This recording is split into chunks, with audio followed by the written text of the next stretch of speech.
Oh no, of course. I start up and the camera's always off, even though I double checked it this time. I just on a different layout. 2 seconds, hold on.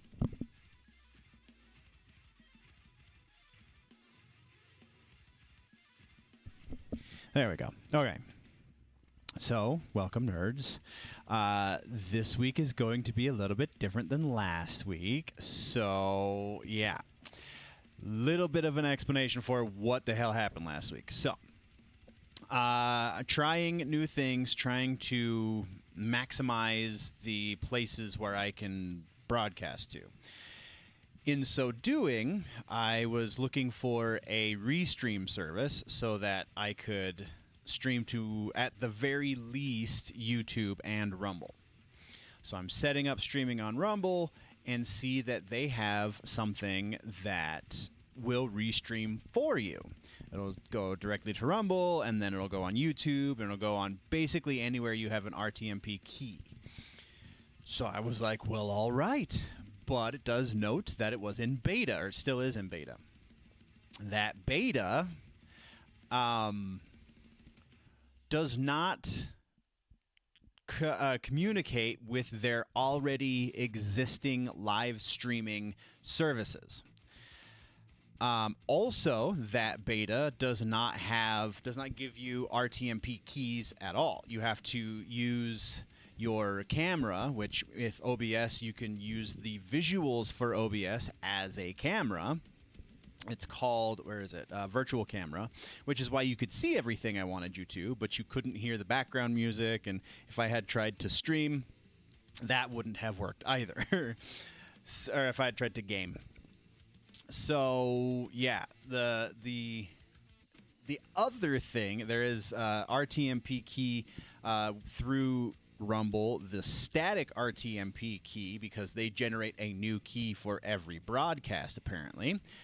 They have a static key option, which is also in beta, and those two betas do not communicate, let alone, nor do they communicate to the existing streaming software stuff. So it was just a bit of a mess, and I found all of this out throughout the course of last week's stream, so that explains that. And then we had a couple other issues with the re-upload of the VOD. This was new to me as well. Apparently YouTube, because I wanted to upload the VOD that had all of the music with it, because my OBS is recording the background music, is recording everything that's going on. But apparently my OBS screwed up the beginning part of the stream. So basically everything up until we got like 2 or 3 songs into the Loudwire list was, the audio was all over the place, it was skipping around, it was digitizing. So that killed that as well. So I had to re-download what YouTube and or I think Rumble gave me the option to download first. So I think I got it from the Rumble server. But so because of all those audio issues, I then cut out a bunch of the dead space because we were having all those issues. So the upload is not a perfect VOD from last week. Hopefully, I have sorted out the OBS issue. We will attempt next week. We will be trying to do a restream situation, but we are not going to go through Rumble unless they get it fixed in the next 7 days. That is assuming also that next week we do have a stream because, probably not going to stream next week. It's Christmas Eve. I take that back. So, Merry Christmas to anyone who celebrates. We will be, the next 2 weeks will be dead as far as live shows go. We will be very likely, that kind of creates a little bit of a schedule issue, but we'll very likely have at least one reaction video going live on the channel, so look forward to that. I have seriously like almost 10 songs that I want to do reactions for, and I have not yet been able to, so There's things going on in the personal life. The work schedule sucks, and my landlord sucks. So there you go. All that being said, I do appreciate your faces. Once again, a big shout out to Mr. Chris for being hardcore fan. I appreciate you, sir. Yes, Merry Christmas and Happy New Year to you as well. Like I said, look forward to some... Good. Look forward to some reaction videos in the near future. Oh, and my dog wants to join. Hi, buddy. Do you want to get up? You want to get up? Or are you just going to sit there? Okay. All right. So, then there is one more announcement that I really must get out of the way. Oh, and I'm not even looking at the picture that I wanted to be looking at, so I could do this. But you cannot tell because it's not affecting my throat or my nose, but I am sick.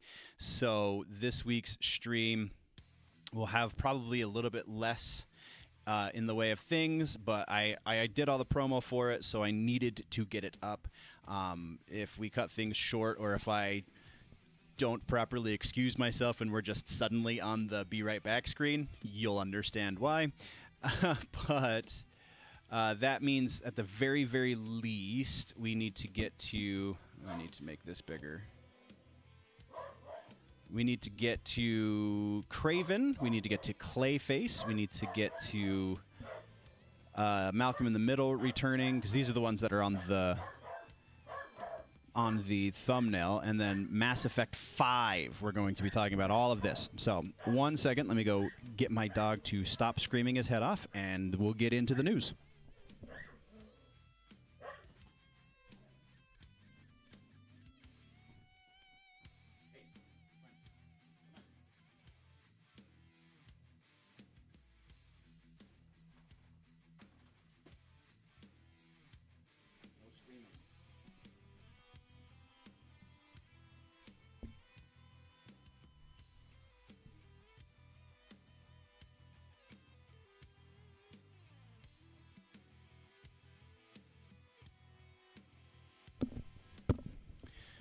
Couldn't find my headphones for a moment. All right, let's get into it. Let's start.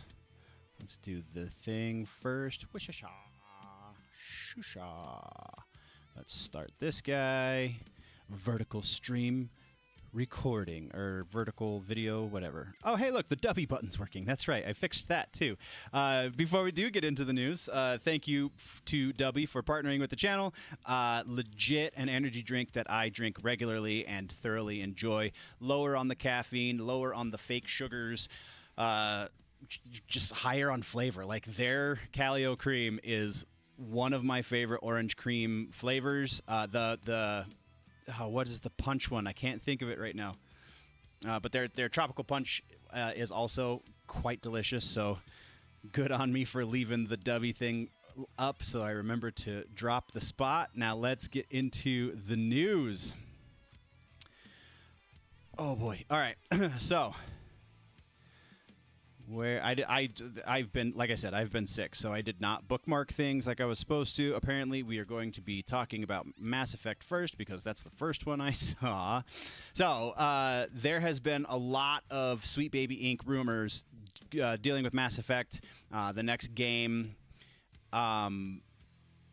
That's kind of your context for why this is a rumor, so let's get into... This is a rumor, though, as the article very clearly states at the top, so we don't know this explicitly. We also don't explicitly know that they were going to Sweet Baby us, that they were going to go all DEI and nonsense, so there's that. But the article reads, it is claimed that BioWare is removing woke content from Mass Effect 5 amid backlash in the gaming community.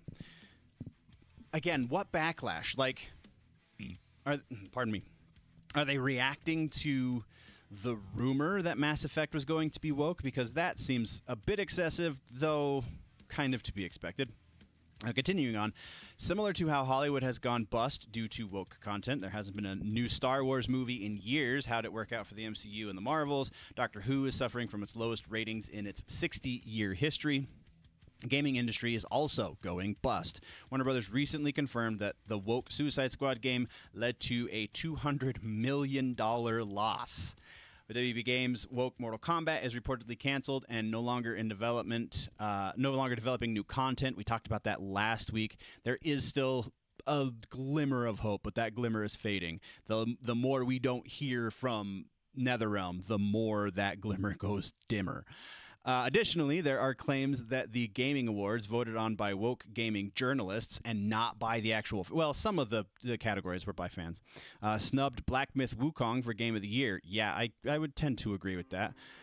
It's also been alleged that GTA 6 is going woke in a big way, though I don't think that should surprise us either.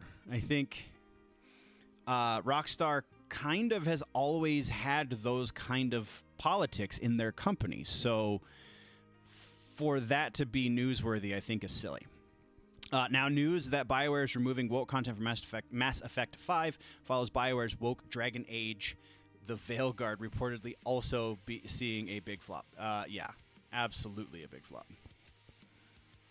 What is said about Mass Effect 5? The rumor comes from a Reddit user who claims to be a dev on the game who started a thread titled, "I work as a contractor for Mass Effect 5. I do QA.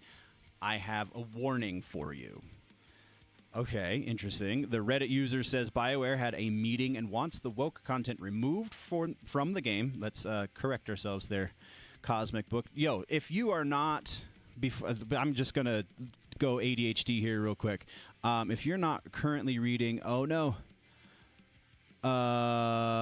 Crap, I don't remember the name of their... Do I have it bookmarked? I think I have it bookmarked. The trash one. Why can't I think of it? Giant freaking robot.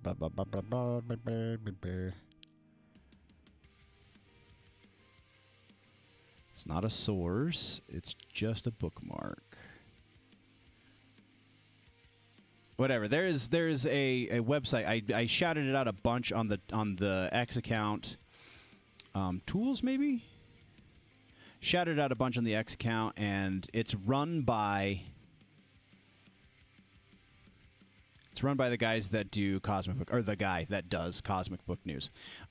It's like what Rotten Tomatoes should be. I really am drawing a blank. I'm so sorry. We will look it up at the end of the episode. I promise you. Anyway, back to what this Reddit poster who claims to work for or contracted by BioWare says. Reddit user says BioWare in meeting and wants the woke content removed from the game. In other posts, the dev also claims that the, quote, current build has pronoun selection. Oh, boy. The quote from the post says, got an all-hands-on-deck meeting last week. Devs were asked to delay features. Again, proper spelling here, guys. Art and content that may be deemed woke or political, and differ them to future patches as CAS? QAs, there we go. As QAs, we were tasked to report if we audit or detect anything that might resemble them so they can be fixed. The company wants to launch the game as clean as possible and introduce, quote, woke stuff silently through patches. I fear this might be industry-wide. They wouldn't be issuing this so early otherwise, so tread carefully. Developer claims that BioWare plans to remove woke content from Mass Effect 5 before release, but intends to include it in DLC. Grums on X suggests that BioWare really means... What BioWare really means is the content will never see the light of day. Quote, this rumor is going around that BioWare is asking for woke content to be paused and delayed, perhaps patched at a later time. I can tell you this, when management says delete this now, they don't really plan on adding it in later. They're saying that to keep their activist employees from rioting. Are they though? Like, all right, so let's talk about this tweet real quick, shall we? Because yes, we are getting a new Return of the Living Dead movie. I saw that as well. We will get to that in a moment, sir. I will add that to the list just because I know your game is the horror stuff. But so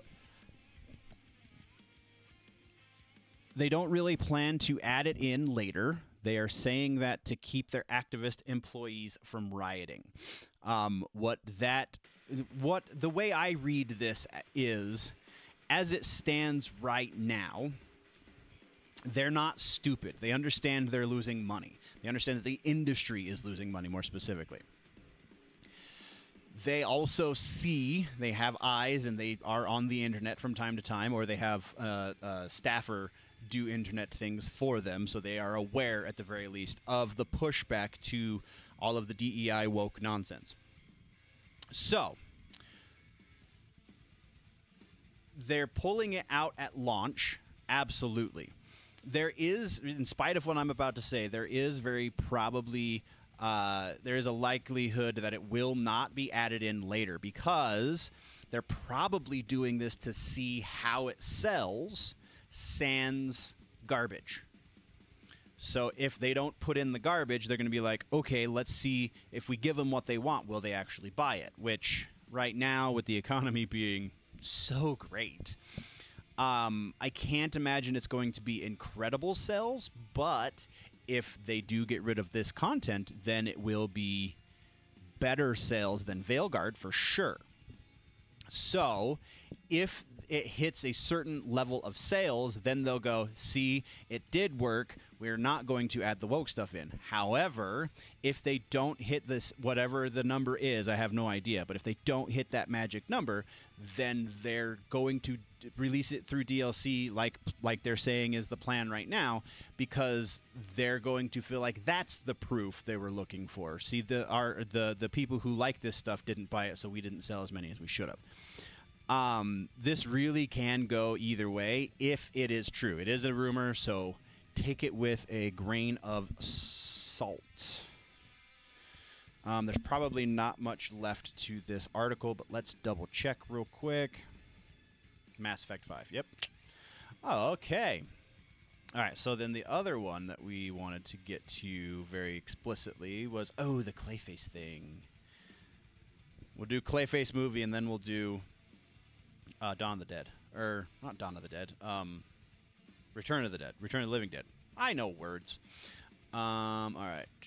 Where is it? It's down. There's Craven. There's Clayface. That's not the article I wanted, but it will suffice, I think. So we got confirmation since we last spoke. Actually, that might have been one of the things that I forgot about in last week's episode. There were a couple of things that I forgot about, one of which being the title of the thumbnail that I made. So we'll talk about that at the end of the episode as well. But James Gunn confirms Clayface is DCU, said to be lower budget horror movies. So we are getting a Clayface movie. This was rumored for some time. This is confirmed now that it is, in fact, getting released. We now know that it will be a proper DCU title. Here's the article, I think, that I wanted to read. Let's open that in a new tab and see what happens. Yeah, there it is. Recently announced, DC Studios' Clayface movie is moving forward quickly as the flick now has a release date. Rumors also offer the movie will be set in the Matt Reeves and Robert Pattinson Batman universe, which that other article is countering. DC announced that Clayface will be released on September 11th of 2026. Wow, that is really, really quick. Prior to the Batman Part 2, October 6th. Rumors offer Clayface will also be part of the second Robert Pattinson movie. That one, we've been hearing those rumors for some time. So, more likely, will we see her in Supergirl? Yeah, probably not. Gunn confirmed on Threads, because he's ridiculous and only wants to live in an echo chamber, including an image of Clayface from the comics with Batman, which is this one apparently that he shared. Exciting news out of DC official studios today as #Clayface, a DCU story from a script by Flanagan Film, has been officially greenlit. Oh, it's Robert Flanagan. That's kind of cool. It premieres in 2026. We already know it's not Elseworlds. What do we know about Clayface? Let's go back to the other article now and see what the update is to this news. THR adds that the idea is to make Clayface a horror movie in the $40 million range, adding in another effort to show the diversity of the DC Studios slate. I really doubt they're going to go with this version of Clayface, but you never know. The writer is a big fan of Batman the Animated Series, which totally flies in the face of what I just said. It's known that Michael Flanagan pitched the Clayface years ago as a horror/thriller/tragedy. He is writing the script. Flanagan's background is horror, including Midnight Mass, Doctor Sleep, Haunting of Hill House, and a bunch more, obviously. But I'm trying to think of Haunting of Hill House, Bly Manor. There you go. Bly Manor as well. Both fantastic series. Midnight Mass also, I feel like, a little underrated. The writer-director's big fan of 90s Batman animated series. That's awesome. THR says, fun fact, Flanagan loves the Clayface episodes from the classic Batman the Animated Series. Batman the Animated Series actually changed Clayface into the shape-changing monster most fans know, and with James Gunn confirming the news, it's with a similar image from the comic books, it seems the movie will indeed use the blob-like version. The original version in the comics was Basil Carlo, a washed-up actor who turned to crime using the persona from one of his horror films. Yes. That is the one that they went with for the new Batman series on Amazon. That's the end of the article. We already read his tweet, so we know. That's right, I called it a tweet. What? What was the next one? Does this still not work? Oh, hey, maybe it works. Nicholas Hoult shows off Batman voice. Hear it for yourself. Witcher 4. Oh, yeah, that's one of the trailers that I have downloaded as well. Divers 2.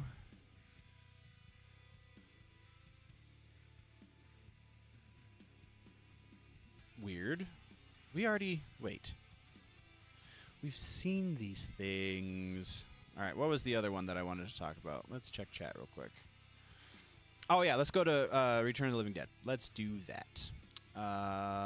We will I'll pull it up in a different browser just so that I don't have to waste your time. Go to Bloody Disgusting.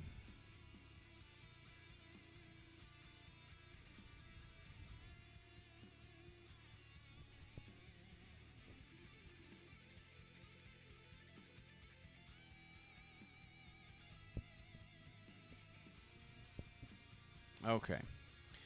So then we search for, or do we not have to search?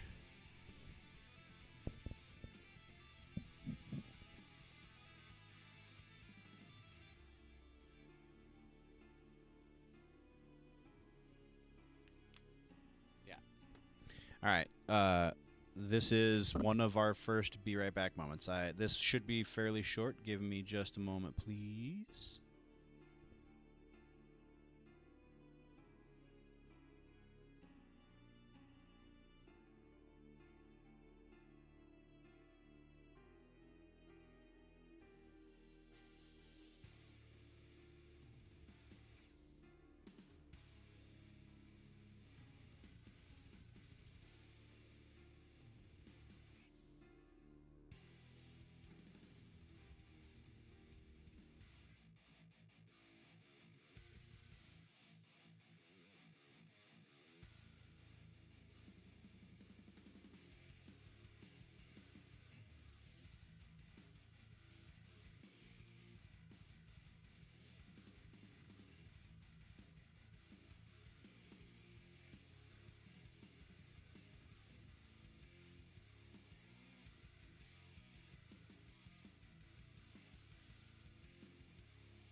And we're back. Make sure everything's still up and running. We're good. Now go find this article.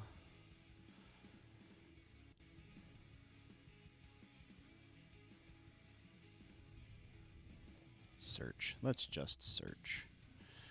Return.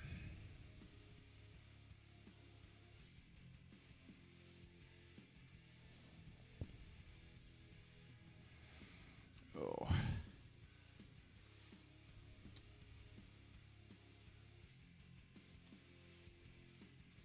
There we go. Oh no, this is about to get interesting. Okay, so we're gonna copy that URL. We'll paste it over here. How about that? Paste this URL.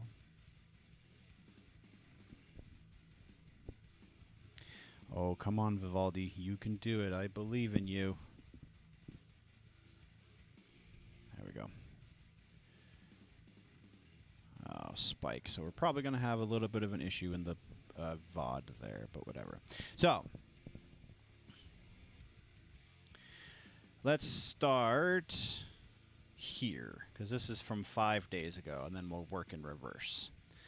So we have Return of the Living Dead, 2 exclusive images from franchise's Return Tease Christmas theme.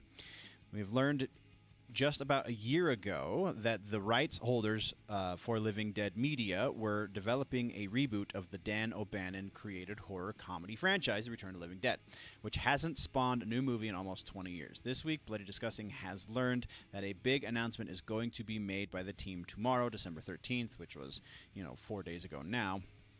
In the meantime, Living Dead Media and director Steve Walsh, Muck Kill Her Goats, I don't know that one, have provided Bloody Disgusting with 2 exclusive still images from that upcoming Return of the Living Dead movie, suggesting the project is still indeed happening and coming soon. Both exclusive images tease a Christmas/winter theme for the next installment in the Return of the Living Dead franchise, the first one seemingly teasing a chilling new take on Tarman.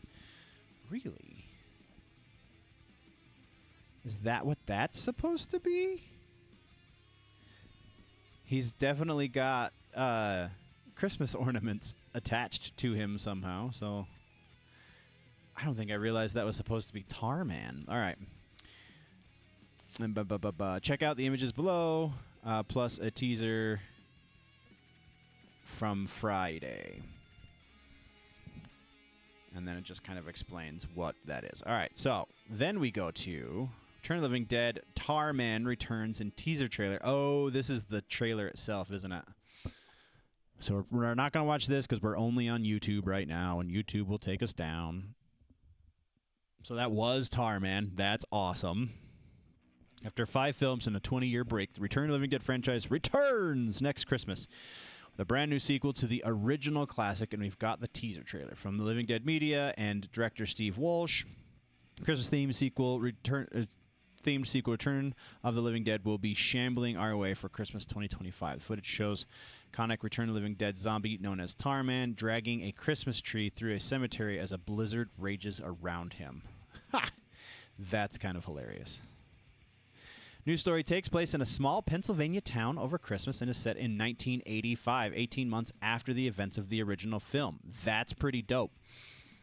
Fans of the film will know not to expect to see any returning characters, given their terrible fates in the original. Yes, this is true.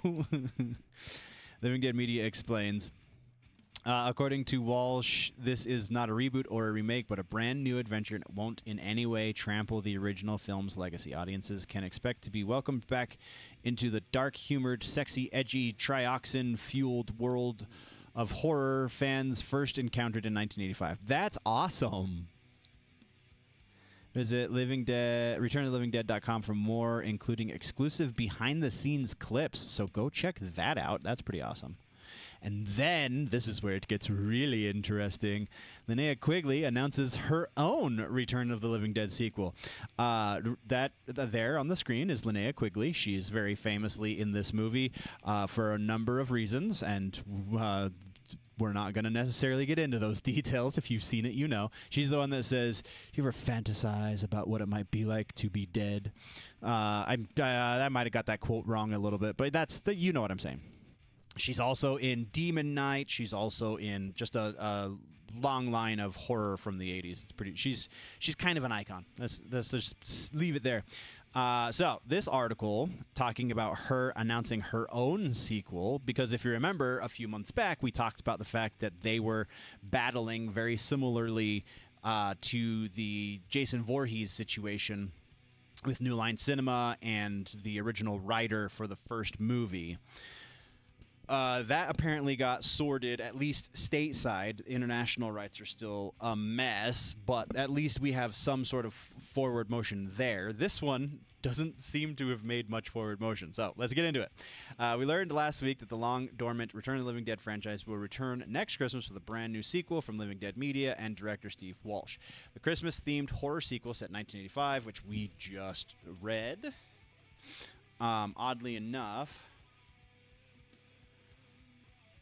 that's not even the only Return of the Living Dead movie on the horizon. Remember that legal battle over the rights that we reported on this past summer, like I just said? Well, it looks like the other party that had been competing with Living Dead Media on the rights, Return of the Living Dead Originals LLC, has come up with their own sequel project titled Trash's Revenge. So she's going to come back as a zombie?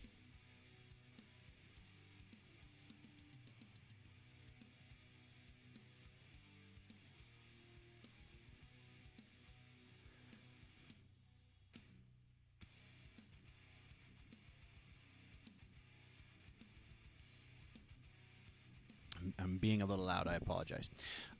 So, while Living Dead Media's sequel will not feature any returning actors from the 1985 horror comedy classic, Trash's Revenge is set to star Return of the Living Dead actress Linnea Quigley. Iconic Scream Queen memorably played the character Trash in Dan O'Bannon's original, and she announced the upcoming sequel in a video this week below. We could probably watch that one because I doubt we'll get struck for that. Quickly teases that Trash's Revenge will also feature other Return of the Living Dead cast and is being crowdfunded with a campaign that is launching January 20th. So Living Dead Media funded their own. She's trying to fan fund for her version. Interesting. Billed as part of the Return of the Living Dead universe, Quigley's Trash's Revenge is said to be a tribute to the passionate fans who have kept the spirit of Return of the Living Dead alive. Looks like Quigley will be joined by fellow Return of the Living Dead star Beverly Randolph in the new movies. How? A lot of plot synopsis from the project pre-launch page on Cinebacker as the saga continues decades after the horrific events of 85 classic. Trash, the notorious punk rocker played by Linnea Quigley, finds herself trapped in a past where fame has faded. Once rebellious icon Trash now embraces the persona of a grotesque Norma Nesman from Sunset. So they're going to play it like she didn't die. Dumb. Attending conventions to sign autographs while her co-stars rise to greater heights. For Linnea, her legacy as a star of Return of the Living Dead becomes both a curse and a twisted ticket to notoriety in an industry obsessed with horror and scandal. But when a young filmmaker approaches her to make a documentary with staged reenactments from the original film to celebrate the film's 40th anniversary, Linnea sees an opportunity to reclaim her place in the spotlight. This sounds... Oh, this is not...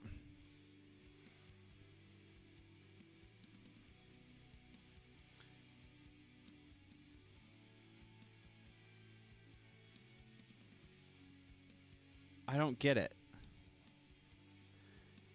They're interchanging her character name and her actual name. As the documentary delves into her past, a shocking truth emerges. Return of the Living Dead wasn't just fiction. Part of it was real. Linnea confesses, oh, I see. Just read to the end, right? That she still possesses 3 original canisters from the film hidden away in her basement. Canisters that were never revealed to the public. Until now. Yeah, I don't know how I feel about that one.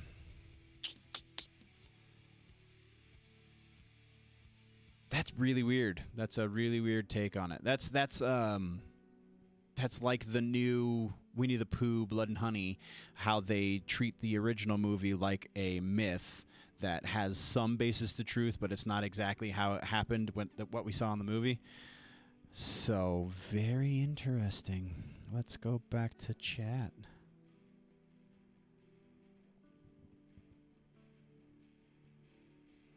Yeah, Terrifier 2 was a Christmas horror movie.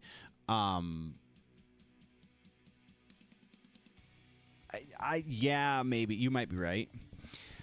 There's also an insane lack of Christmas horror.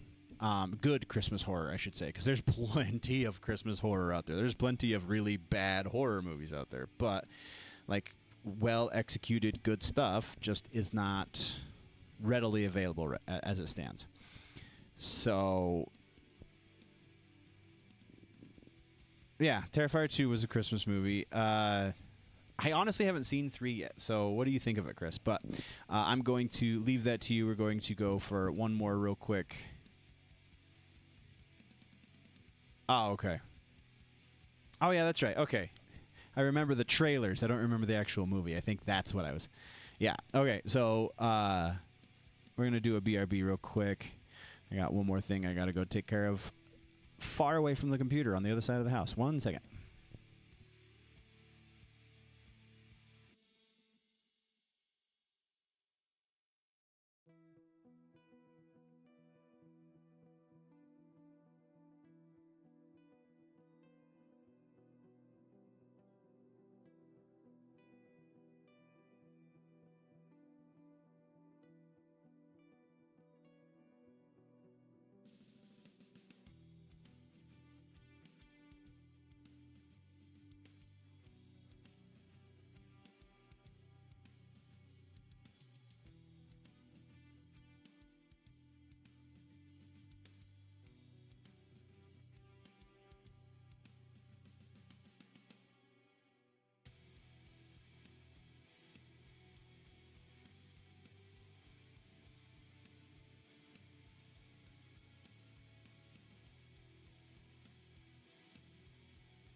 And we're back. All right. So moving right along, since that's what we got for Return of the Living Dead, let's go to the Craven story. How about that?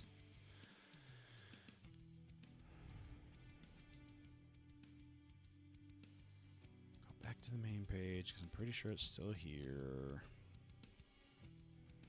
Yeah. Craven is a bomb. This very well could be the end of the Sony universe, is the way they're billing this. Oh, pardon me. I'm so sorry. Ouch. Hurting because we're sick. All right, so Craven bombing at box office with $11 million. Sony Marvel reboot in the works? Question mark. Craven is bombing big time at the box office, even worse than Madam Web, if you can believe it. And that now it's said Sony may be rebooting its Marvel universe. I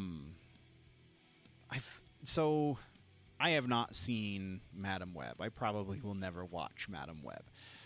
I plan on watching Craven, probably not while it's still in theaters, but once it hits Netflix, like Madam Web and the Spider-Verse movies do, I'll probably watch it there.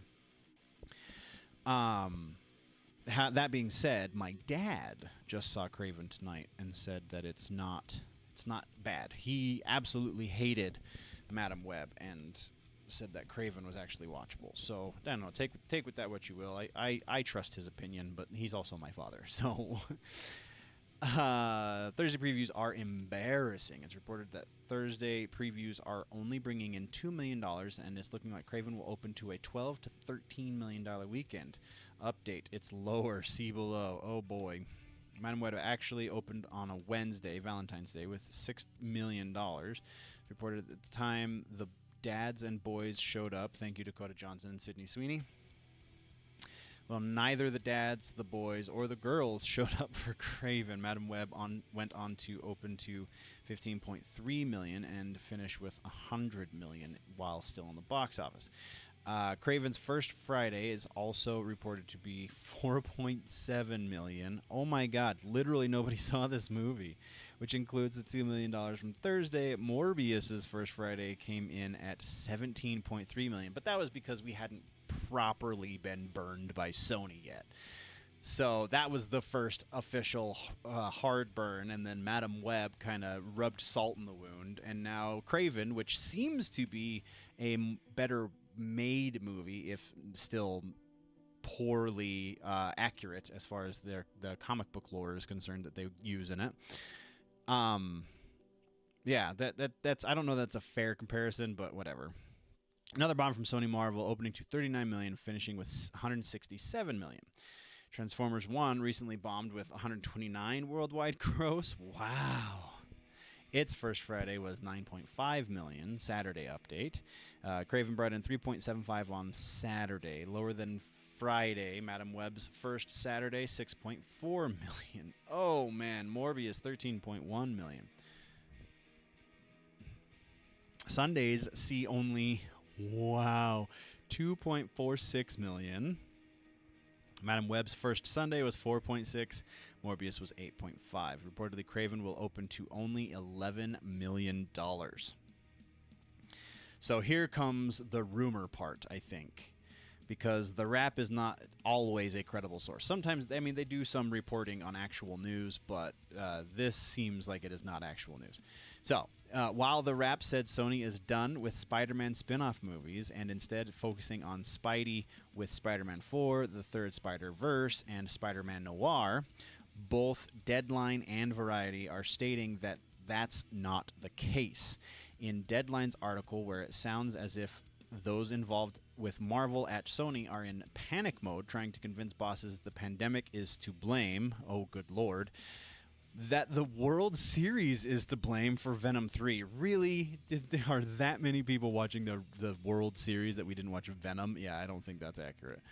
And the script changes caused Madam Web to fail. Yeah, that's exactly what it is. The article says, we understand the studio is taking this misfire very seriously, and a reset is in store for the non-Spider-Verse and non-Tom Holland Marvel properties. In addition, the article offers something everyone has known since Venom: The Last Dance and Morbius. Sony has lost Marvel fans. No shit.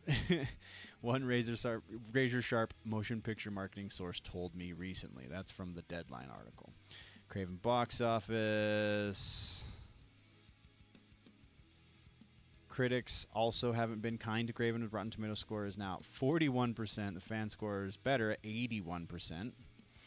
Not all good for a superhero movie. Speaking of, the cinema score is a disaster at a C, which is bad even for horror flicks, which generally receive lower cinema scores. Ooh. Yeah, that's a little yikes. And then we have Malcolm in the Middle. Oh, are we going to be able to find that one? Let's see. Let's just see. Frankie Muniz, where you at? Because I thought this one was really interesting, too. Let's go to chat real quick. Venom movies aren't the best, but they are watchable. Yeah, I would absolutely tend to agree. I still haven't seen Last Dance, but the only movies that are good are the Venom movies. Of the Spider-Man list movies, yes, I think that was...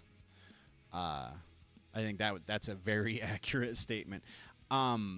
What did you think of Last Dance? Because that's another one I'm waiting for to hit streaming, because I really don't care about the Sony movies as far as the theater goes.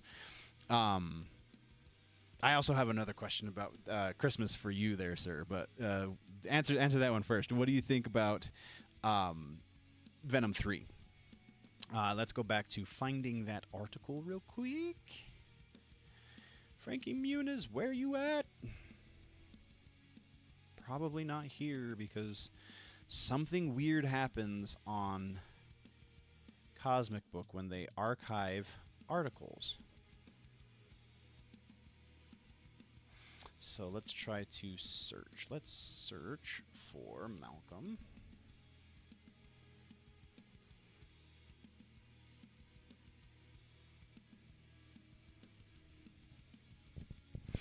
I'm pretty sure I got that here, that image for it. Why does search take forever on these smaller sites? I don't get it.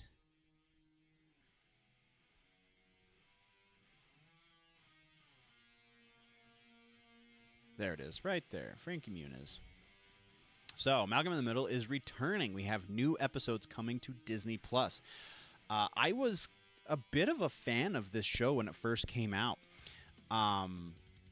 I don't know that I've watched every episode. It's not one of my absolute favorite sitcoms, but it was really well done, and I really, really dug it. So I understand why Frankie Muniz was so beloved because of this show, and then how it was really hard for him to get work in Hollywood afterwards because everybody saw him as Malcolm. But let's read the article about this, shall we? Disney Plus is reviving the beloved sitcom Malcolm in the Middle for a limited 4-episode run, 25 years after its original debut.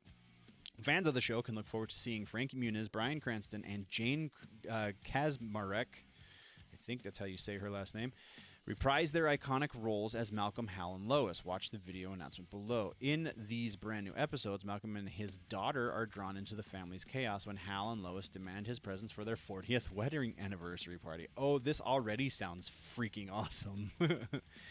Malcolm in the Middle is a landmark sitcom that captured the essence of family life with humor, heart, and relatability. That's so, yes, I realize we bemoan as a community remakes because they're really just cash grabs. I think this is one that fans of this show have kind of wanted for some time, so the fact that they're finally getting it is awesome. Also gives you a little bit of hope that something else might get some sort of revival short series. I'm looking at you, Firefly. Yeah, maybe.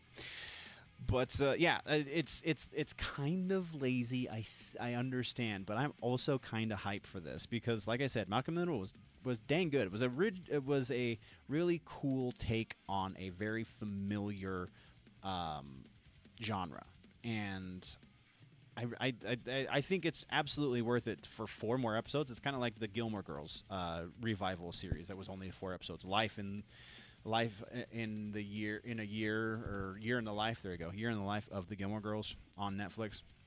Which, if you haven't watched Gilmore Girls, I don't care what you think about me for saying this, but it's worth a watch. It's really well written.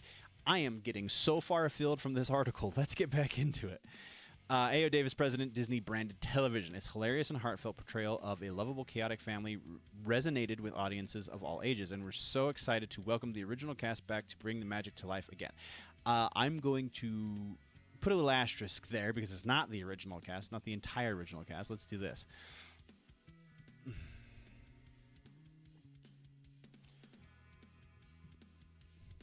I am DUBBY. And then we search for Malcolm. Malcolm in the Middle. Cast, because I'm going to forget the kids' names. So we have his brother Francis, played by Christopher Masterson, also known as the younger brother for Danny Masterson, who we are not supposed to talk about anymore, right? And then Eric Persullivan, who was the little brother, who honestly I haven't seen for some time. The last thing I remember seeing him in was Christmas with the Cranks, which was right about the same time that this show was on TV.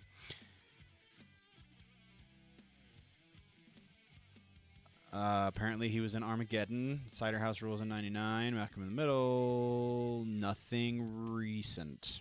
Last credit was 2002. Well, no, I take that back. 2010, still 14 years ago, almost 15 years ago. And apparently Christmas with the Cranks was during Malcolm in the Middle. Anyway, again, getting a little off base. Let's get back. Malcolm in the Middle literally changed the face of television comedy landscape when it premiered 2 decades ago, redefining the genre, what the genre could be, said Carrie Burke, president at 20th Television. When Linwood Boomer suggested it might be time to bring everyone's favorite dysfunctional family back for a bit of a reunion, we couldn't think of a more iconic and influential series to revisit, along with a truly brilliant cast to reunite. And there's Frankie's video apparently right there. That's pretty awesome. That's really great. All right. So, check on chat real quick one more time.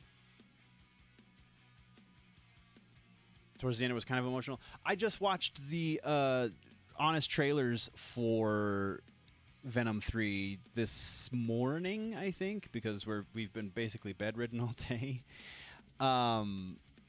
And apparently you're not alone in thinking that the end was a little emotional, because even the Honest Trailers guys are talking about how the end kind of made them tear up a little bit. So that's pretty funny. Was honestly really not that great.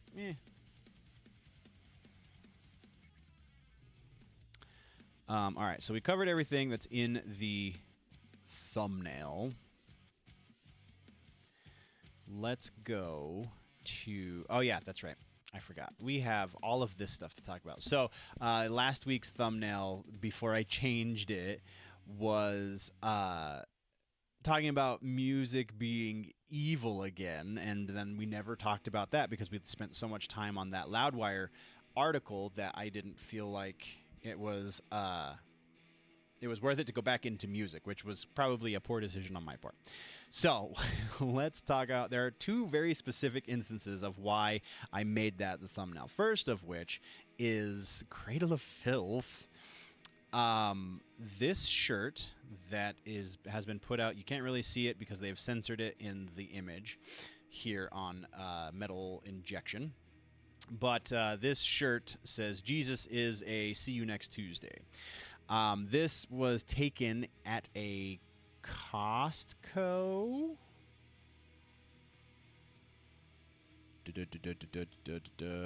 Yes, Costco in Lake Macquarie, Australia. And the lady was demanding that Costco apologize to her because of what one of their patrons was wearing. Tried to get Costco management to get the person to leave, which went over exactly as well as you'd expect, and even said she, quote, could have ripped it off of her herself, because that's what you want to do when you're trying to prove a point. Commit assault and look like an insane person. Yes, this is why Metal Injection is one of the best music outlets out there. Okay, so Costco responded with a statement saying that, saying this. Hello all, I hope it doesn't upset anyone, but I was shopping at Costco. Oh no, this is the lady's comment. What is... Oh, there's the shirt right there. Ha! So this is what she said to the world about it. Hello all, I hope this doesn't upset anyone, but I was shopping at Costco Boolaroo yesterday and was confronted by this utterly disgusting t-shirt wearing bogan, it's probably some sort of weird Australian slang, and I politely asked the management to remove this horrible person from the store because her shirt was so confronting and upsetting a lot of people. Guess what? The answer I got was, sorry, we can't ask her to leave the store. May I ask why not? Isn't that management's job to not have a war break out inside the store? I could have ripped it off her myself. I was so shocked and angry. Please, Costco, have a few general decency standards. Absolutely appalling. I won't be shopping at Costco again, and I'm writing to the Costco general manager. And Danny's response was, as will I, Karen, as will I. Oh, so that really made me chuckle. And then the best one.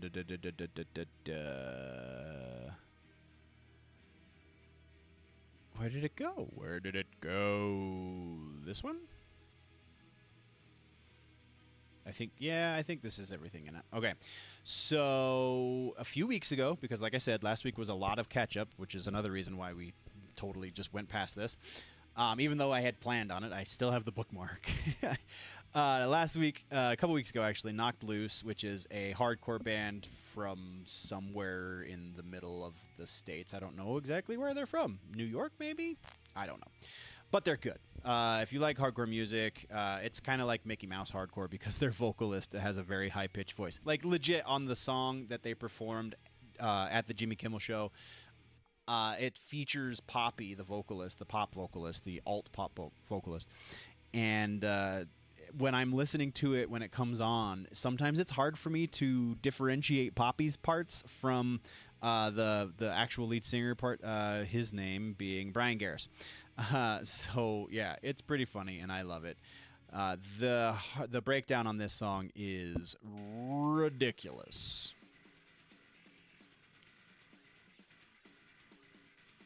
All right, so Knocked Loose, let's read the article from Metal Injection. Brought crushing heaviness to the masses during a November 26th performance on Jimmy Kimmel Live. Metal fans were thrilled. Some complaining-ass parents got mad on Facebook about it, and a boatload of new fans surely brought into the genre because of it. All right, so this is the link I think we want. Right there. Yeah, that's the image I remember. According to The Mirror, which I thought was a UK-based publication, but I could be wrong. One particularly dramatic Facebook user recounted the show's impact on their teenage son, writing, quote, I was sitting on the couch with my son, who is an adolescent, waiting to see the musical guests because we like the nice music the show usually books. By the third or fourth junt from the guitars, my son was in tears. He doesn't like scary things, and quite frankly, I think the Kimmel Show and its staff should make a formal apology. Again, people feeling like this was done to them. Oh, it's so funny. You have to personalize and internalize everything, do you? Another keyboard warrior detractor echoed the age-old metal critique. The lyrics were unintelligible and the screaming was unbearable. Quote, if I have to read the lyrics, I'll just read them and not listen to someone yell them. Another frustrated commenter expressed disdain for the chaotic energy, saying, This what not enjoyable. Yeah, sure, said in context. And you can't understand more than 5% of the lyrics. Moshing doesn't equal dancing. The confusion in their typos only seem to amplify the melodrama. A, quote, music expert went on to say, it wasn't even music. How do I sing along with this? LOL, sounds like just screaming in frenzy to me. Actually starting to hurt my ears. People who listen to this have no room to complain about crying babies or screaming 2-year-olds taking a tantrum. Haha, unreal. They call this music, Jimmy? What? So here's the thing about Jimmy Kimmel. The music portions of Jimmy Kimmel. We're not going to get into the actual person of Jimmy Kimmel because we're not going to be here all damn night talking about how he's broken in so many ways. But he has had some great metal acts on his show throughout the years. Slipknot being one of them. Slipknot would make the guys in Knocked Loose pee their pants if we're talking about scary things. Because of the horror-themed masks and costumes and the just, like, you go back and look at an image of Clown from the Iowa time, the second record, and his mask had literally a pentagram carved into it with a section of brain exposed. These people are insane. Oh, and it's so much fun. As you can imagine, on the other side of the spectrum, many took to X and praised the moment as a watershed event for heavy music on national television. Why is this such a big deal? They have metal acts on there all the time. As previously mentioned, Slipknot, who is arguably one of the most influential metal artists today. So, whatever.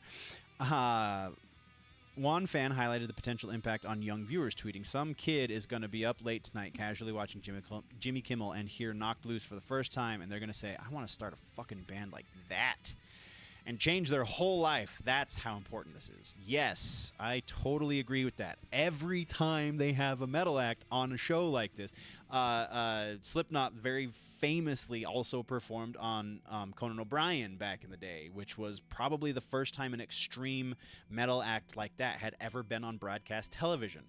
It's amazing. I had known about them long previous to that performance, but yeah, if that was the first time seeing them, I would have absolutely had similar comments to say about, like was just quoted by this kid here. One YouTube commenter summed it up when saying, I'm an old guy, I don't listen to this style of music, but I can appreciate the primal emotion it takes to make it. Haters or losers, these kids rocked. Hell yeah.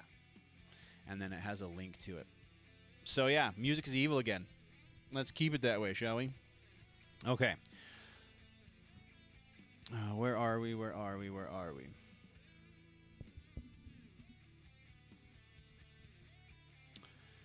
Let's, was there anything else that really happened? I mean, if there was, we'll probably cover it on the first show of the new year. So I'm not going to be ending the stream. I'm just going to be adjusting things for a moment. I think I might actually just be able to click the button. Let's see. Hopefully it doesn't break anything. Where is it? Fighter scene. Come here! Yeah. Here we go. Okay, so we're going to play a little bit of the combats and maybe something else. Let me grab my mic stand real quick, and we will get going.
There we go.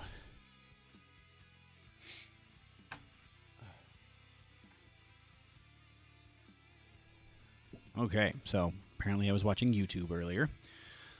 Let's roll. Where are my vertical sources? Let's make that not as visible. Let's get into it. I love that image of Scorpion. It's pretty great. Though I have a cooler costume for him now in this game, and I think I want to do a new background. Oh yeah, no, it was Kimmel, not Fallon.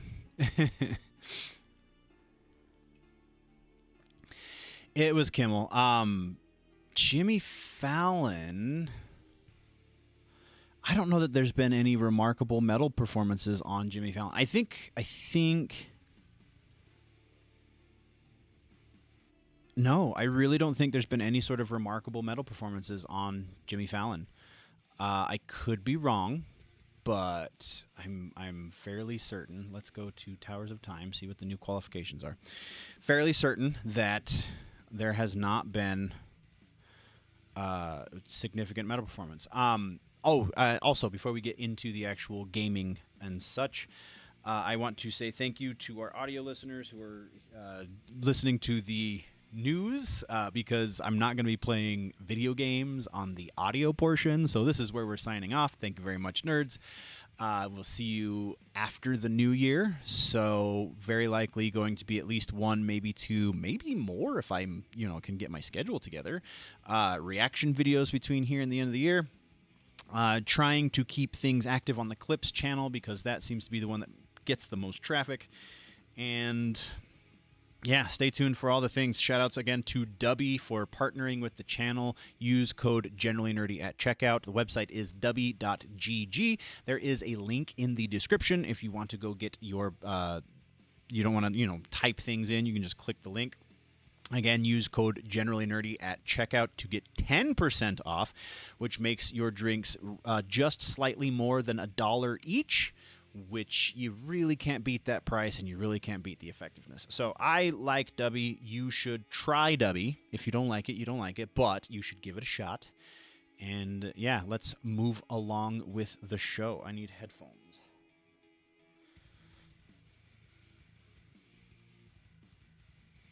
No.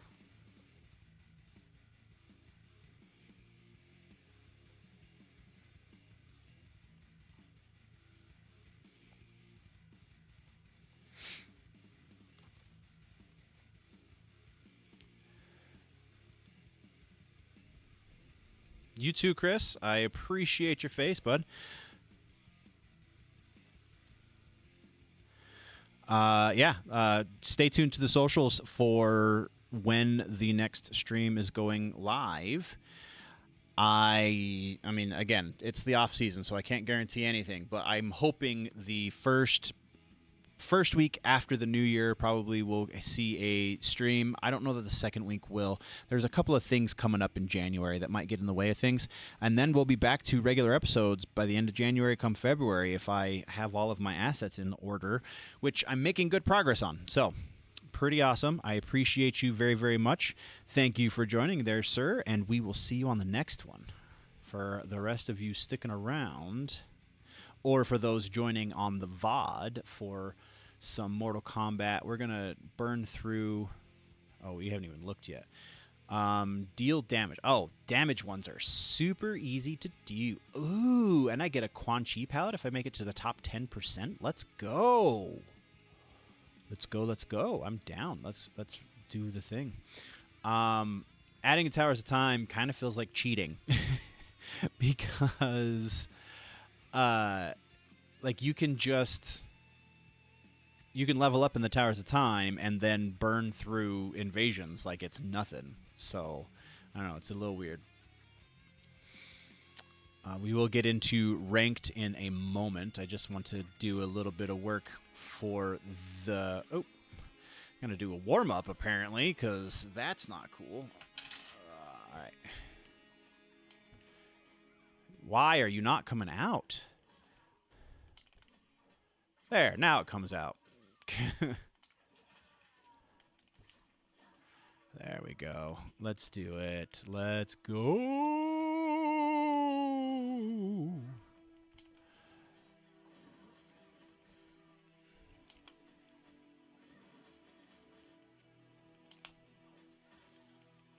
I hate how sensitive my thumbsticks are, because that happens far too often.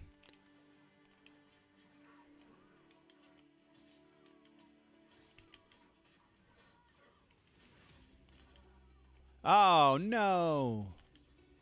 There it is. Okay. Get my buttons working. Let's roll.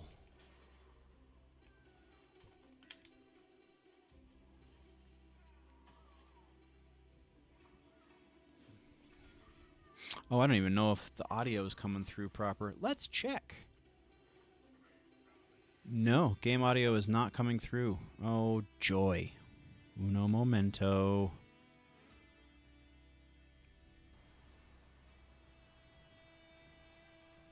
Digital audio interface.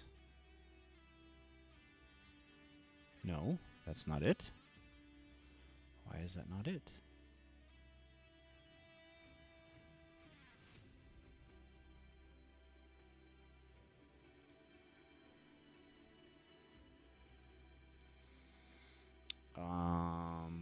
Game audio.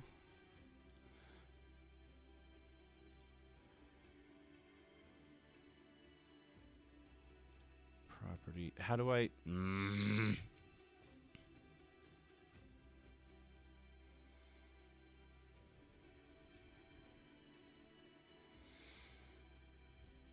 Okay, let's try a thing. Hold on. This is gonna be crazy.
Well,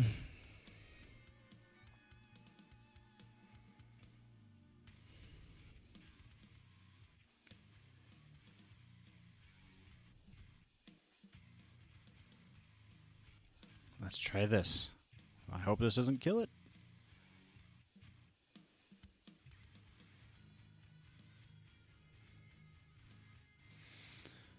Why can't I reset you?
I got one more thing to try, and if it doesn't work, then we are just going to have to go with some royalty-free tunes.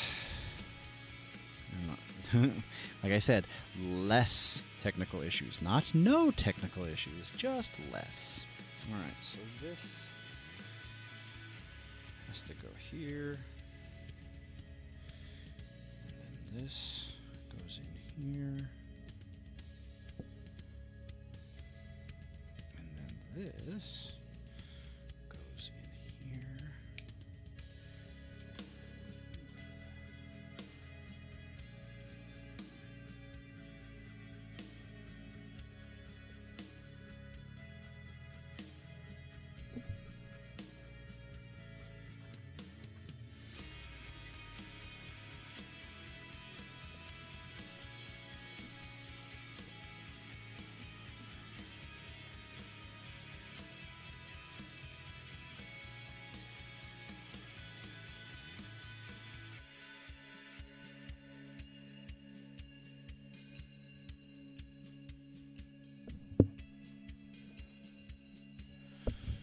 Then we change this,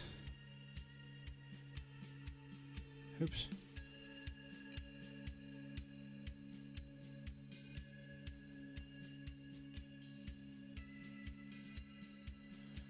Behringer in. Hey, we got some noise. Let's turn the music down.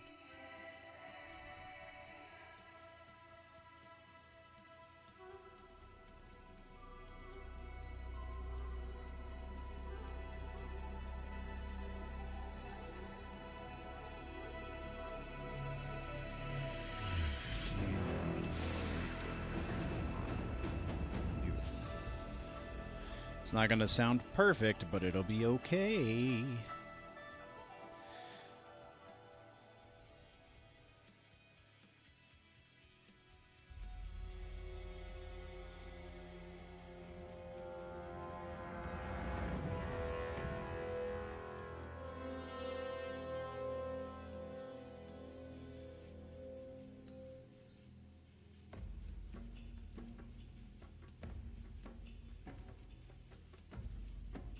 Okay, let's try this too. And activate.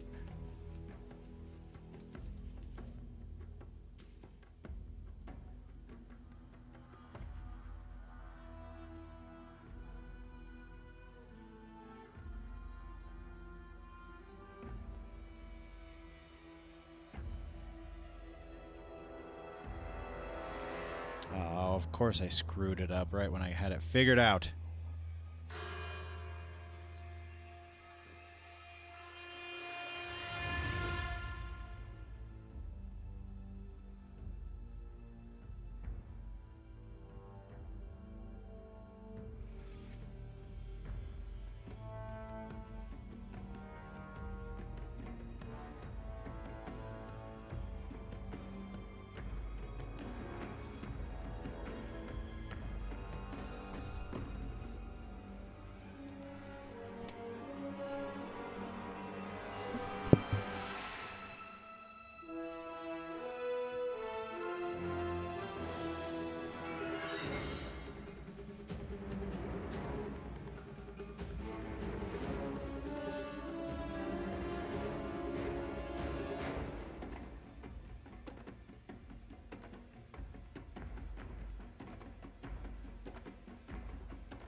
Ha ha!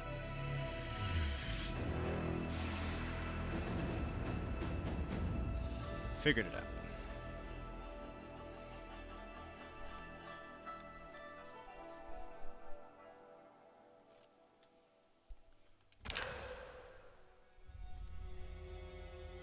Because I win.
Scorpion wins.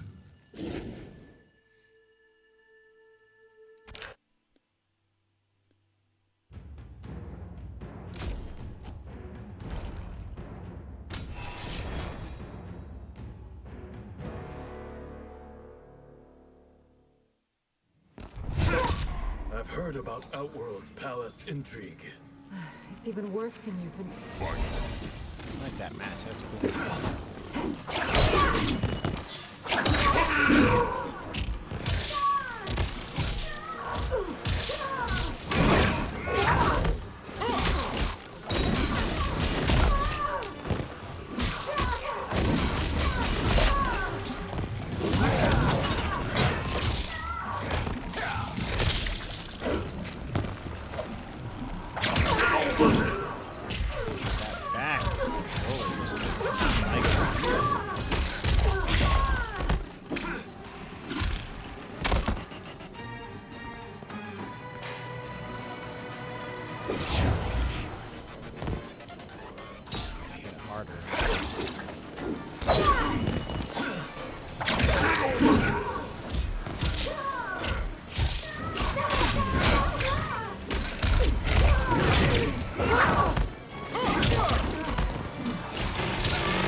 Fireworks.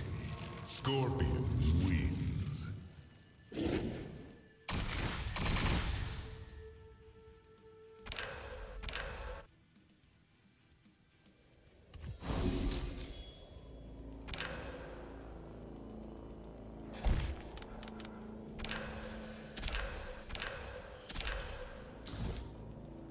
What did that do? Halfway there. Okay. I feel like that's enough for now. Let's go play some actual versus ranked action. Tanya skin, that's pretty cool. Okay.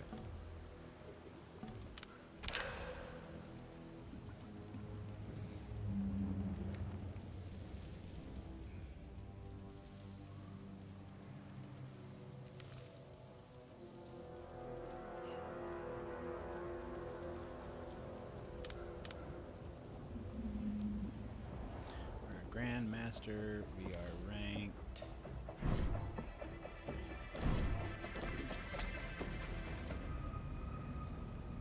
Where is that?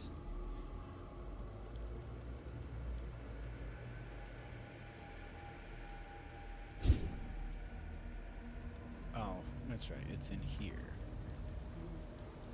Rank is officially 8,023. That's not bad, considering, like, you could be ranked in the millions. Not great, but I'm not terrible either. Let's go to Grandmaster, see what we're up against in the top 10.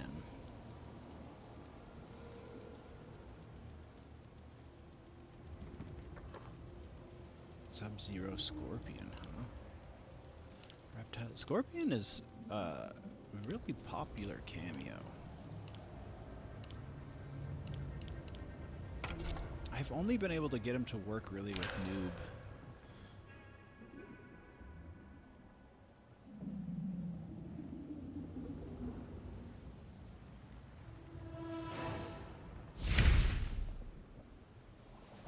Wireless 80, sure.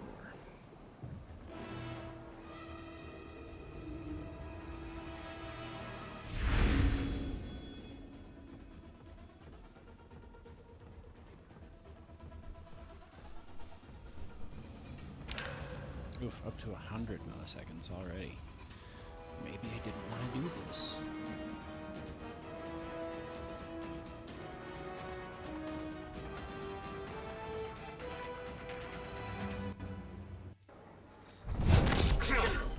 You would shed your Round one. Fight.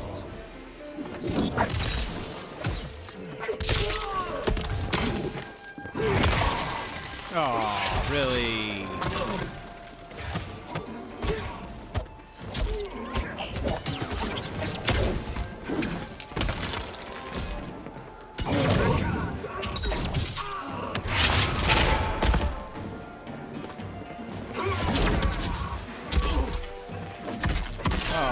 why did I duck? Well, he's got no meter, so he can't do what he wants.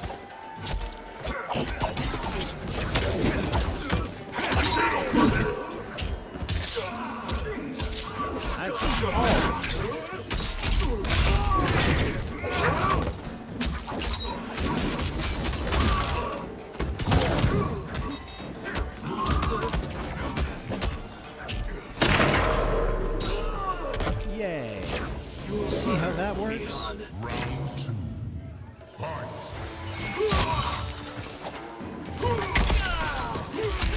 I blocked.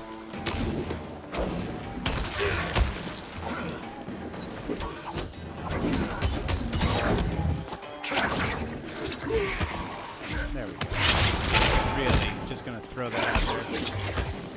Ah, I got you again, bitch.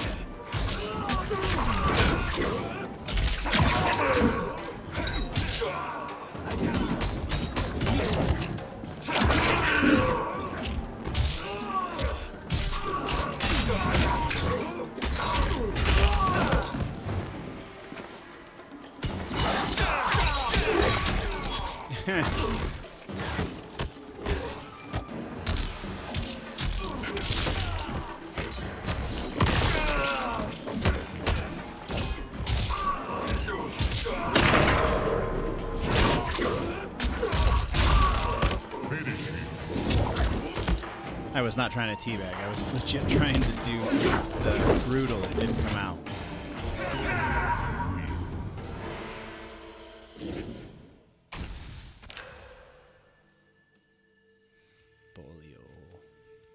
Bolilo. Wow, I was gonna say that took a little while. I thought he quit.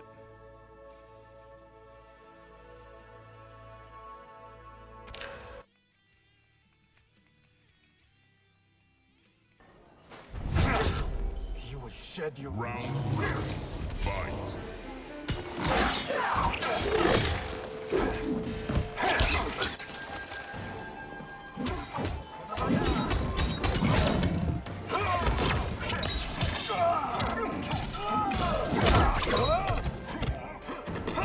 Drop it because special.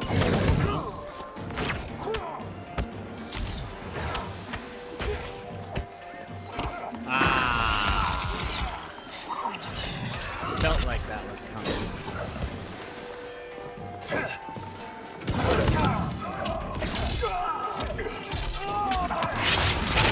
Saved my bar. Thank you.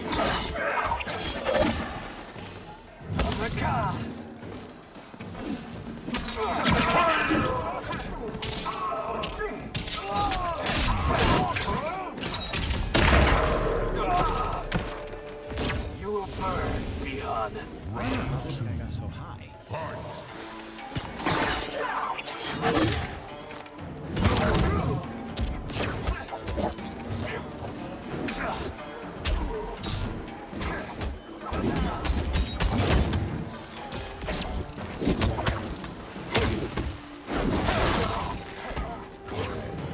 Take it!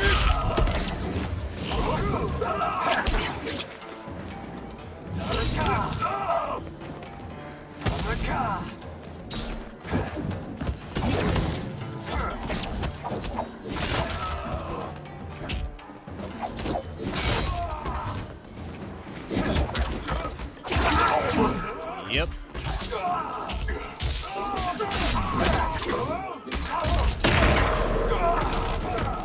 Again, why? The timing is all stupid. Flawless. Flawless, but flawless.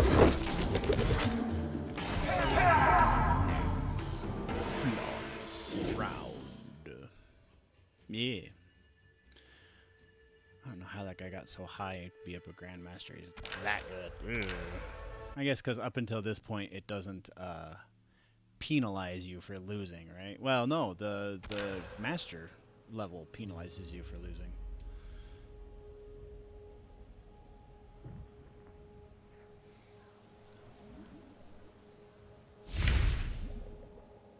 Wired 75. good lord, this guy's got microphone on. And he's Omni-Man. Omni-Man and Homeland. It's just Round messy. 1. Fight.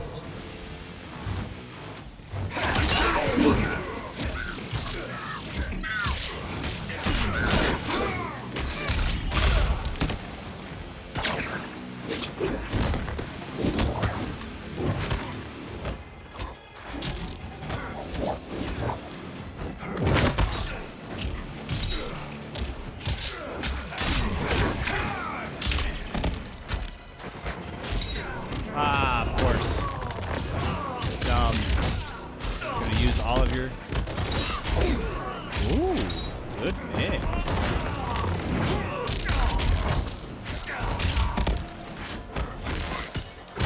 I ducked. I ducked. You're a bastard. I ducked.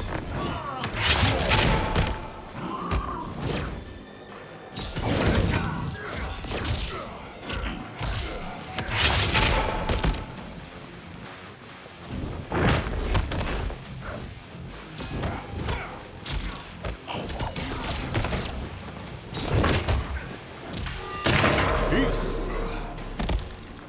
There will be no ceasefire. Round 2. Fight.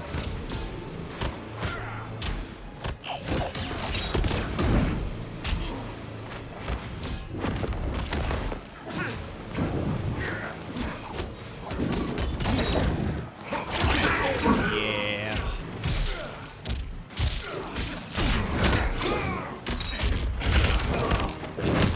Oh, I should have blocked that. Oh, I jumped, just not in time.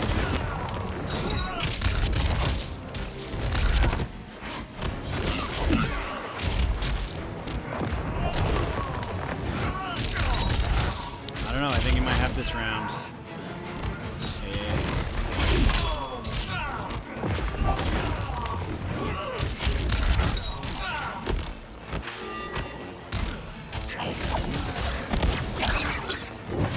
Ah, why was I ducking? Insignificant. Final round. Fight.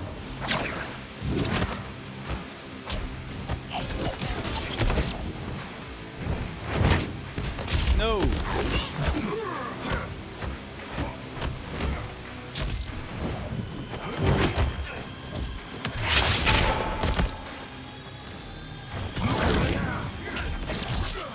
Thank you.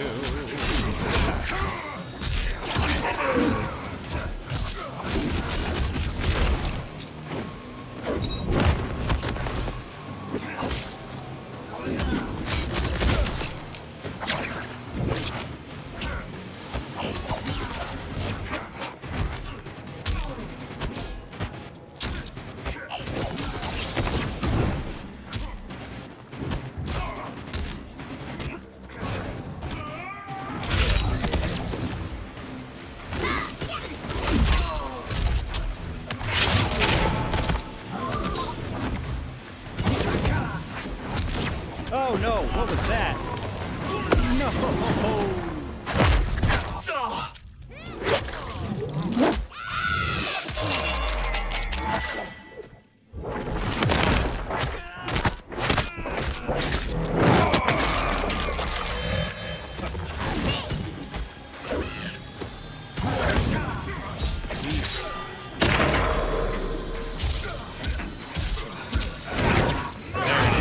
There's brutal. I expected more. Brutality. Scorpion wins. Pissing him off now. Now he's gonna get all grumpy with me.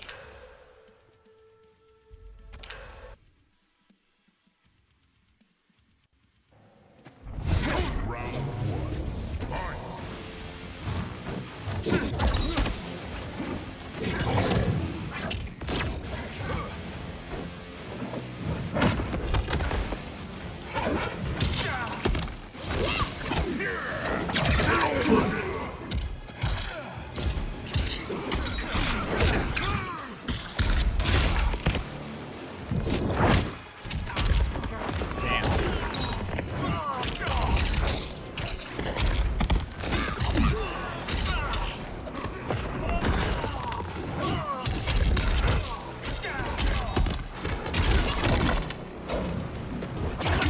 Oh.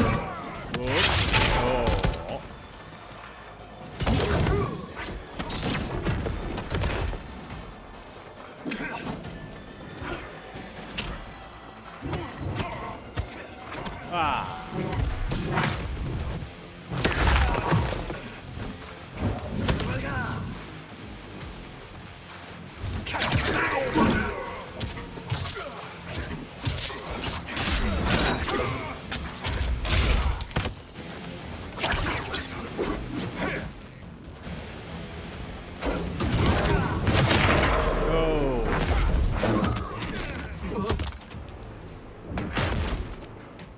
Round two. Fight.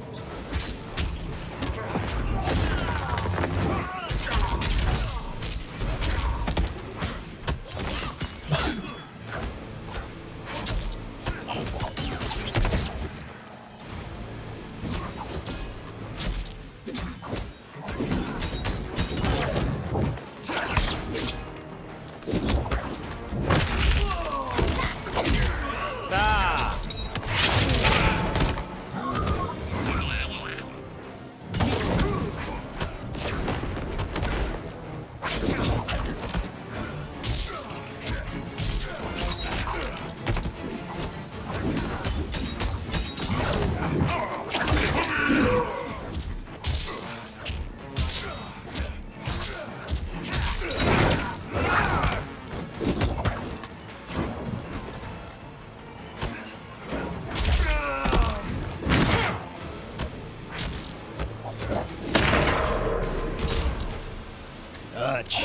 Thought I was going for the Taro low. Fight.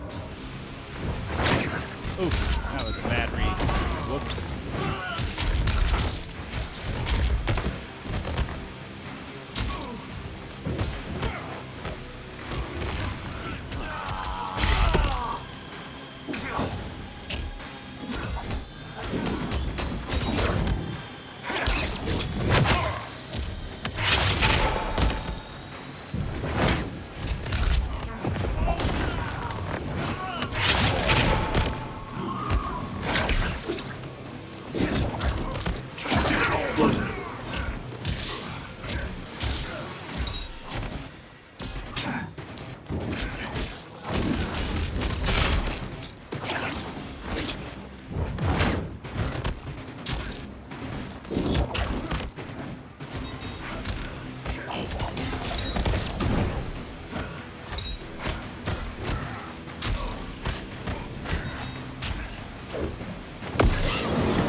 Yeah.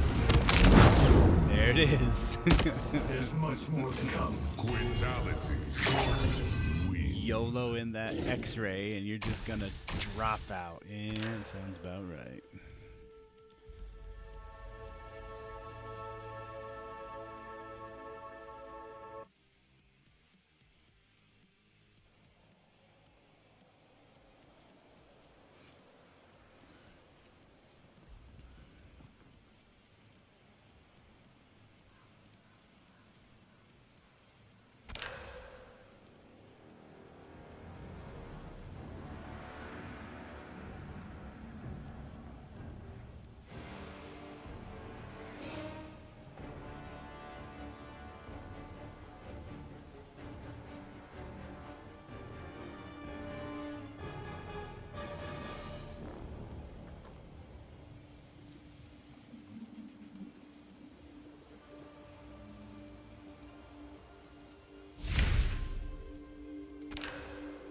Wireless at 80 should be okay. The first one, not so much. This one, maybe.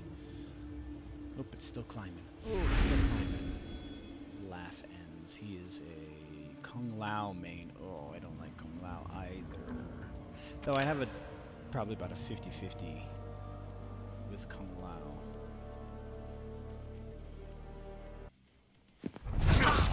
You have a family legacy. Round one. Fight.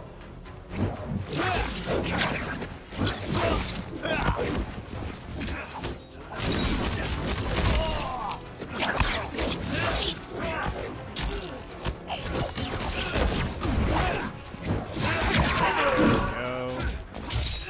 back.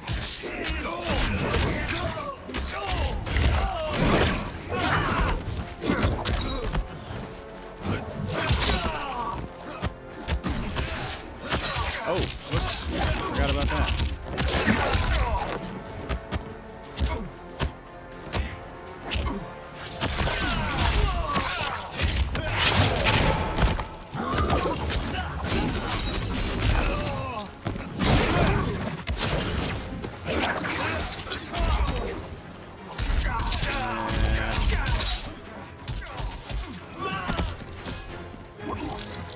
Your spirit is frail. Round 2. Fight!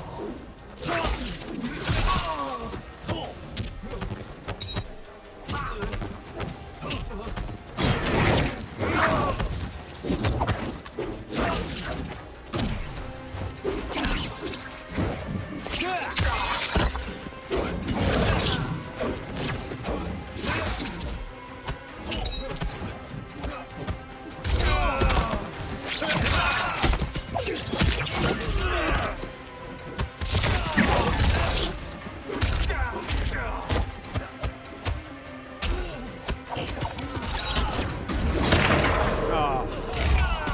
Damn it, fancy mid to low.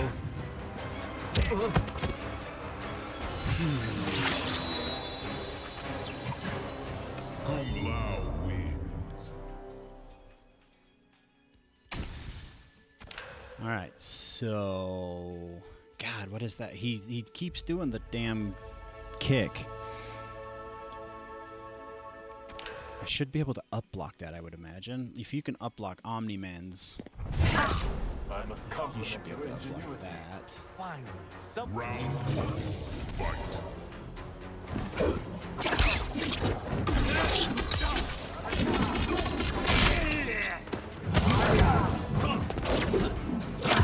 Yeah, or just counter it every time.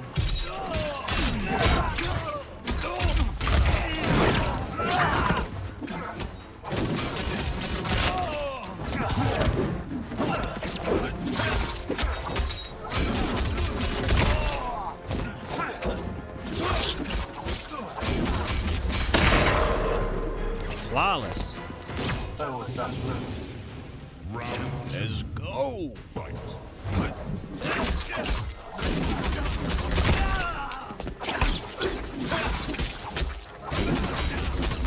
I should just start throwing spear when he does that.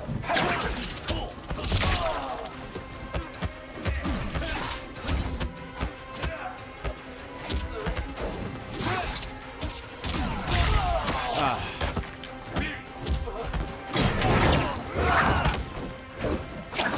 Oh, I didn't hit it right.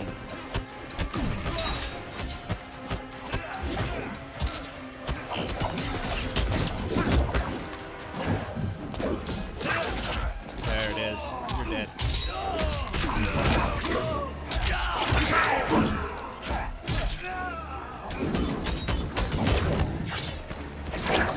Oh shit.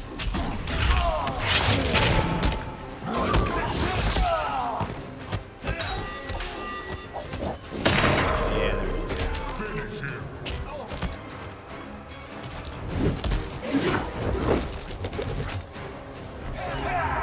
Wins.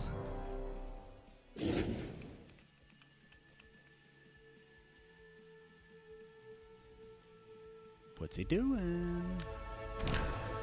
They're changing his cameo? Oh, good lord. He's gonna YOLO the ground freeze. I must compliment your ingenuity. Round 1. Fight!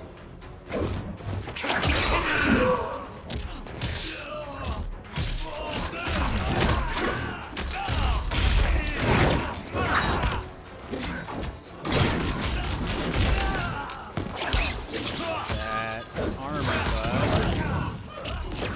Oh, no.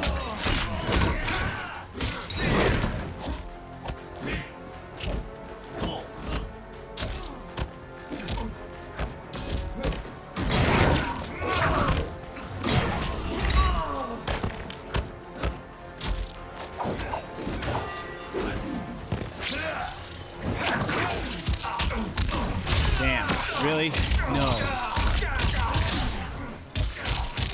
try and use everything he's got.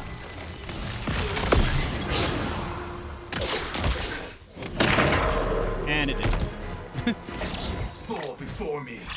Round 2. Fight.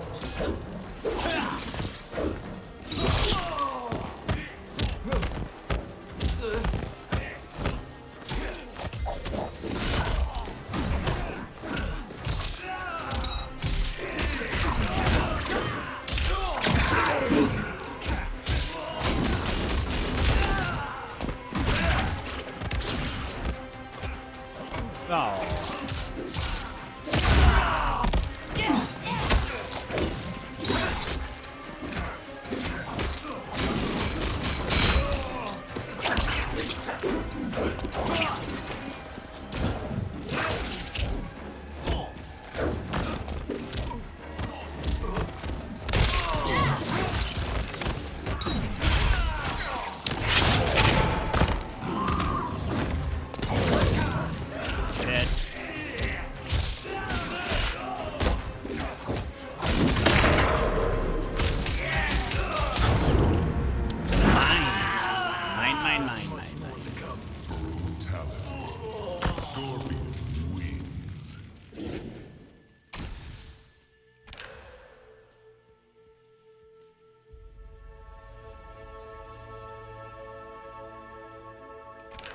All right, I think one more and we'll call it a stream.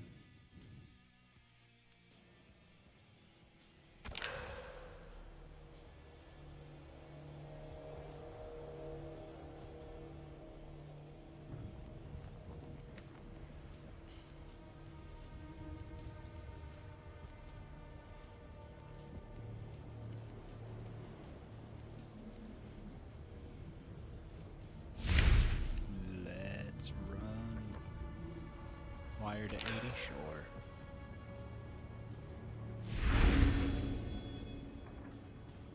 Mike Fudioso.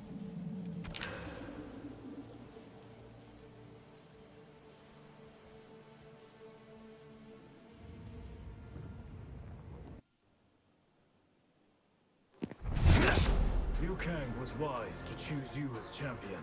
That means much coming from you.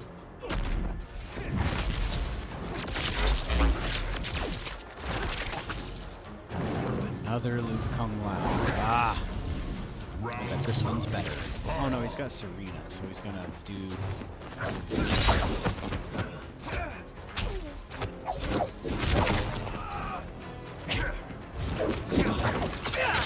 Oh, that's Raiden. What am I talking about? Good lord.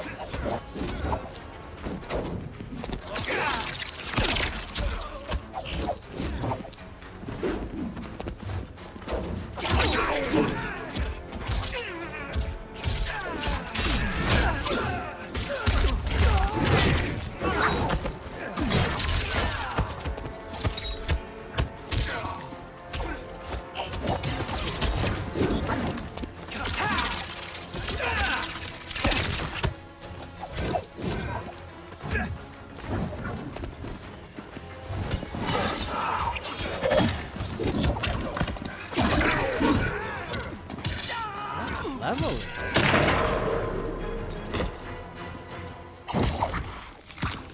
Round 2. Fight.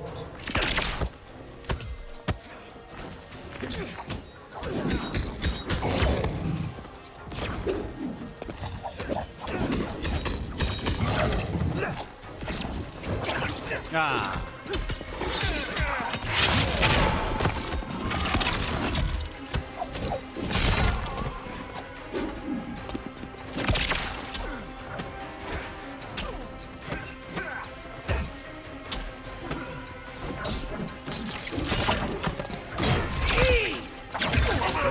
Oh, I went under that. How the hell did that happen?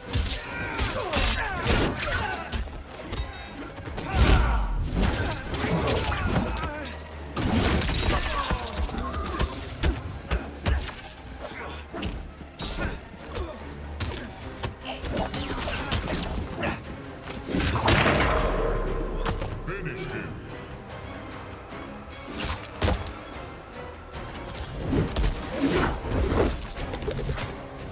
Storm wins.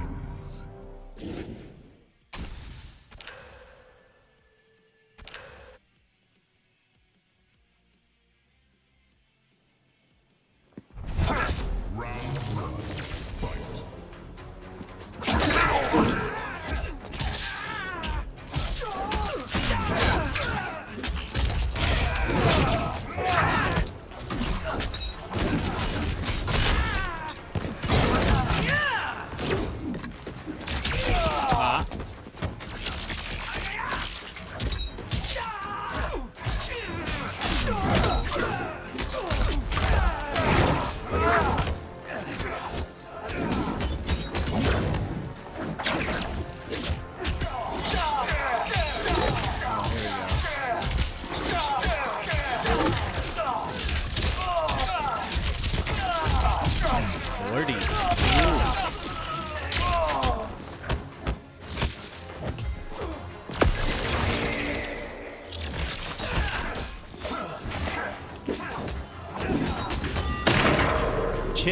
Chip it out. Let's roll. Have you fire in your belly? Round 2. Fight.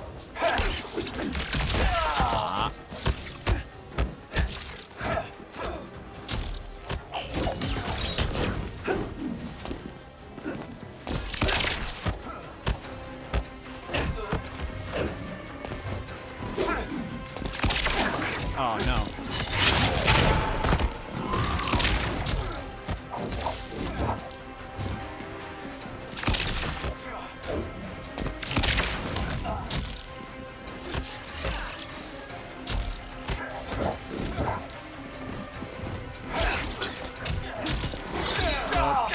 You might take this one, because I don't have enough meter to get out of this. Or you can drop it.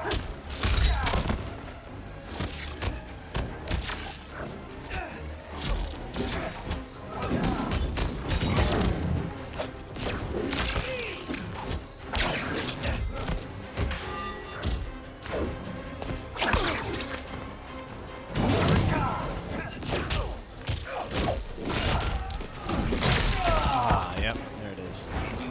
I couldn't even block that. I hear the chip. Yeah.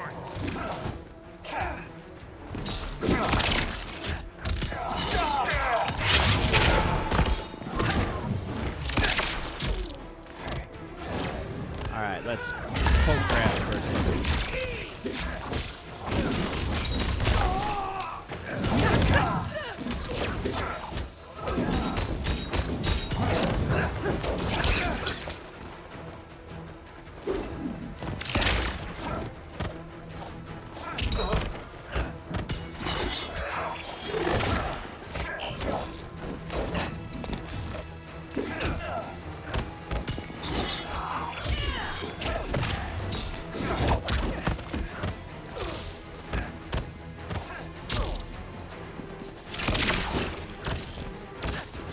Oh no!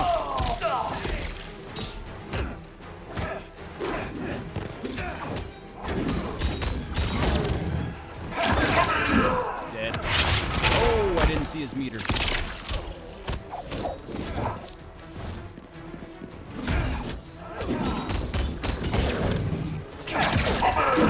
Oh, now he's dead.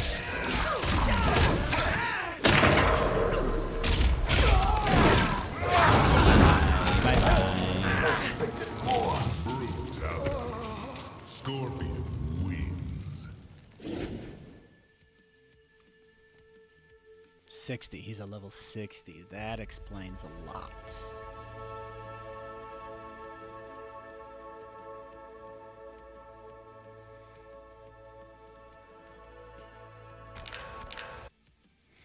All right, so let's get out of here, shall we, nerds?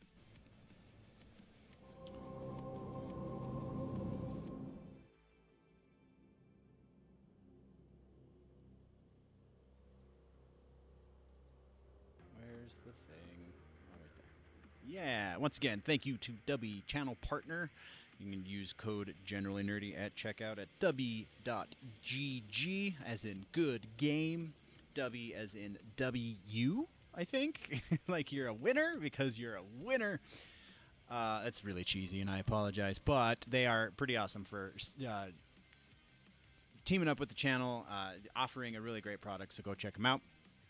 That is going to do it for this week. We are not going to be back next week. Next week is Christmas Eve. The following week is New Year's Eve. So it'll be 2 weeks before you see this face live. However, there is very likely going to be some reaction content that it will be going up. So hopefully you will stick around for that. And until then, thank you very much, nerds, for joining me. We will see you when we see you. Before we go, always, always remember that if it's generally nerdy, it's probably here.